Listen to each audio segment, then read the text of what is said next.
Fala aí, fanático vascaíno, fanática vascaína. Bom encontrar você aqui nesse sabadão para a gente dividir a nossa ansiedade, aquele nervosismo. Tá chegando a hora da grande decisão da Copa do Brasil. Peço a você o seu like, a mãozinha que está aqui embaixo, que é muito importante para o nosso canal, ajuda demais para que outros vascaínos conheçam o fanático. Se inscreva se você é novo.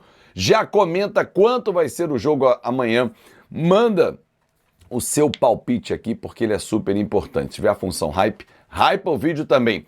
Vamos falar sobre coincidências e curiosidades desse confronto final da Copa do Brasil. Preparação para o jogo, lotação máxima no Maracanã. Tudo isso e muito mais agora, já começando com as curiosidades e coincidências desse jogo.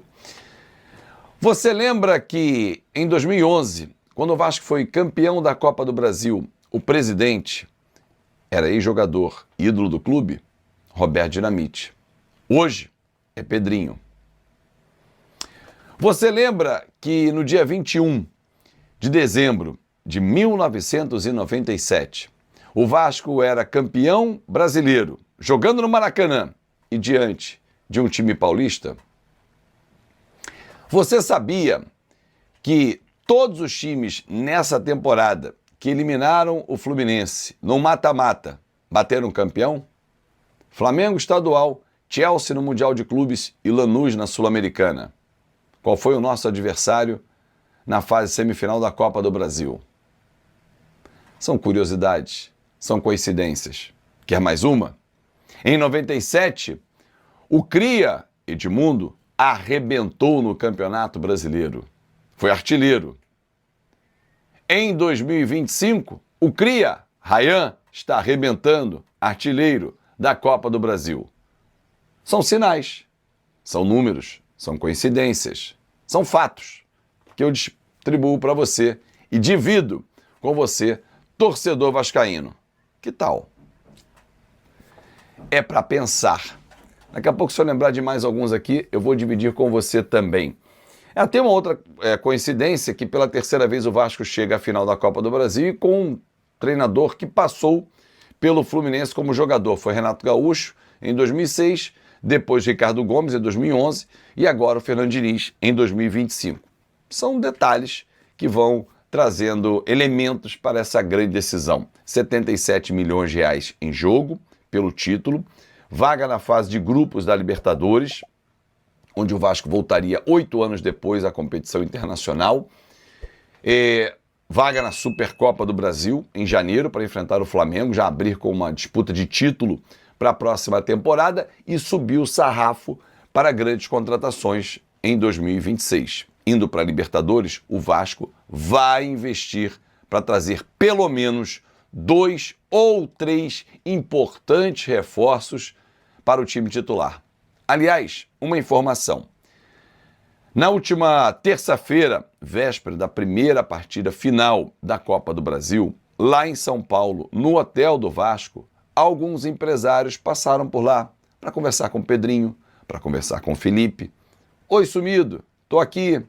Sabe aquele meu jogador que está na Europa, que não está muito em alta, tem idade boa, já frequentou a seleção brasileira, podia voltar, né? Vasco ir na Libertadores, o que você acha? Esse papo rolou na concentração. O Vasco passou a ser novamente procurado por grandes players do mercado, trazendo nomes, sugestões para a próxima temporada. Mas tudo vai depender do resultado de amanhã. Indo para a Copa Libertadores, o investimento é aqui. Indo para a Sul-Americana, onde o Vasco já está garantido, o investimento diminui. Tudo dentro de uma responsabilidade financeira. O Vasco e o presidente Pedrinho, eles não abrem mão da responsabilidade financeira. O Vasco, inclusive, está sendo vigiado de perto pela Justiça, por conta da homologação que vai acontecer em breve da RJ, da Recuperação Judicial. O Vasco não vai fazer loucuras como outros clubes estão fazendo. Vi um vídeo até recente do Nicola dizendo que o Botafogo está à beira da falência. E há muito tempo eu venho falando sobre isso. Outras gestões temerárias, o próprio Corinthians, adversário do Vasco nesse domingo. Por tudo que acontece no futebol brasileiro, pela responsabilidade que poucos praticam, o Vasco merece demais ser coroado com o título. O título da Copa do Brasil será a coroação de um trabalho responsável, sério e que vai tirar da fila uma torcida que merece demais. Capítulo à parte, a torcida do Vasco é quem mais merece esse título de campeão da Copa do Brasil. Aliás, torcedor, União Brasil-Portugal, está no nosso hino essa palavra, que tanto eu já bati aqui no nosso vídeo, nos nossos conteúdos. E amanhã, mais do que nunca, precisamos dessa união, de jogar junto, jogar pelo Vasco da Gama. Bom, amanhã o time não terá Piton, né? Está fora da reta final, Puma vai na esquerda, a lamentar muito a gravíssima contusão, mais uma de joelho, LCA, ligamento cruzado anterior do cocão, boa sorte, boa recuperação para ele. Entre 8 e 9 meses para se recuperar. Foi no aquecimento lá em Itaquera, no movimento que ele fez, prendeu, girou e rotacionou, né, como dizem os médicos, e arrebentou os ligamentos do joelho esquerdo, vai passar por cirurgia, mas daqui a pouco estará pronto, como o Jair vai voltar também. Enfim, tantos outros jogadores que já passaram por isso, o próprio Paulinho, que vai para o banco amanhã. Mas assim, torcedor, o jogo de amanhã requer sacrifício, força máxima, restam 90 minutos. Nós nunca tivemos tão perto, tão próximo, até as palavras começam a falhar, de brigar por um título com reais condições de título.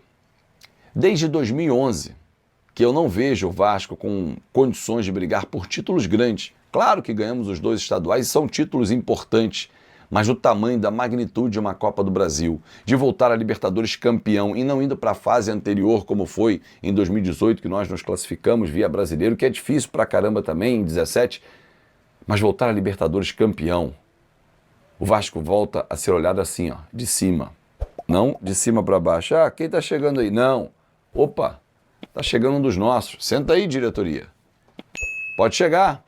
Você é dos nossos, você tá ali na plaquinha, você é campeão da Copa do Libertadores, veio como campeão da Copa do Brasil, botou mais de 100 milhões em reais em premiação, né, ao longo da competição. Porra! E aí? Vai investir, Pedrinho? Claro que vai, com responsabilidade. Só que antes, precisa ganhar do difícil time do Corinthians. Não vai ser fácil. O Vasco está montando estratégias. Ontem e hoje, no último treinamento, o Diniz está pensando, se vier com Garro, como é que joga o Corinthians? Se vier com Carrillo, que é a tendência, como vai jogar o Corinthians? Se der pênalti, der empate, vai para pênalti. E o Vasco está treinado e tem São Léo Jardim no gol. Eu confio pra cacete nesse time na final. E você, torcedor? Posso contar contigo? Amanhã, direto do Maracanã, com a melhor transmissão para você, com a mais emocionante e com a sua participação. Nenhum outro lugar você participa tanto quanto aqui no Fanático Vascaíno. Bora falar agora sobre Rayan. Vem do Rio de Janeiro a informação de que o Zenit está disposto a pagar 31 milhões de euros, ou cerca de 200 milhões de reais, para contratar o meia atacante Cruz Maltino. Informação trazida pelo Pedrosa.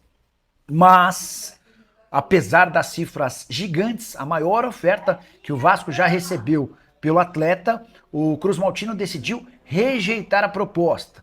Há uma convicção em São Januário de que se ficar até a metade do ano que vem, o Rayan vai valer bem mais do que isso. Até porque imaginam que ele possa até ser convocado para a seleção brasileira diante da grande performance com a camisa Cruz Maltina, 19 anos de idade, e o jogador mais decisivo do Vasco ao longo da temporada, ao lado do Leonardo Jardim.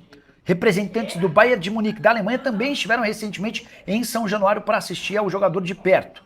E diante desse cenário, deve pintar, num futuro não tão distante, a maior venda da história do clube. Hoje o Vasco aceitaria vendê-lo por 40 milhões de euros ou 259 milhões de reais.